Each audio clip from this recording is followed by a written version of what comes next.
Guys, good morning, good afternoon sa inyong lahat guys. So ngayon kasi alas 12 pa dito sa Nigeria. So ano pa dito guys, tanghali, alauna pala. Kasi kagigising ko lang guys kasi wala kasi yung amo, pahinga ba. Kasi pag nandito yung amo, maaga naman kami nagising. 6 o'clock pagising na ako guys. So hindi pala ako nag-breakfast. So yung kain ko ng umaga, dala tanghali na to guys. Kasi ayaw kong kumain ng marami kasi nag-ano tayo sa sakit ba ngayon ba? Kain ng kain, takot ako magkasakit guys. Kasi ako lang inaasahan sa pamilya ko na magtrabaho ba.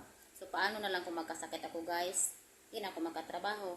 So yun pala guys, may share pala ako sa inyo. Yun yung yung lemon ba? Lemon, ito lemon. Pag umaga, dalawang slice guys, ilagay ko sa sa baso. Yan nakikita niyo yung lemon na yan. Hugasan mo muna yan bago mo ilagay diyan. Tapos haluan mo siya ng ng hot water ba. Pag umaga, di ka pa magkain, yun na talaga yung inumin mo guys. So haluan mo siya, tapos hinaluan ko din siya ng collagen, ayan So yan, maganda talaga yan sa katawan guys. Pwede rin siya ihalo sa sa luya or ginger ba, sa English ginger, luya. Luya man sa mua guys. So maganda talaga siya sa katawan pang pang bawas ba. Maganda siya guys. Hindi lang yan siya pang talagang maganda to sa katawan guys. Maraming dala to siya guys. Pwede din to siya ihalo sa sabon. Kayong kojit ba? Ano mo siya? Anuhan mo yung sabon na kojit, ihalo mo yan siya. Maganda din yan sa sa balat.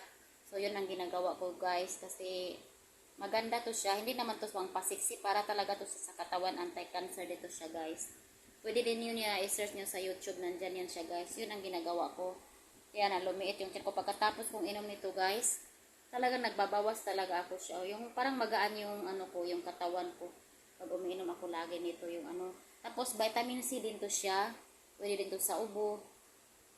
Maraming dala to siya. Yun, subukan yung gumamit ng ganyan. Lemon tea. Hot water.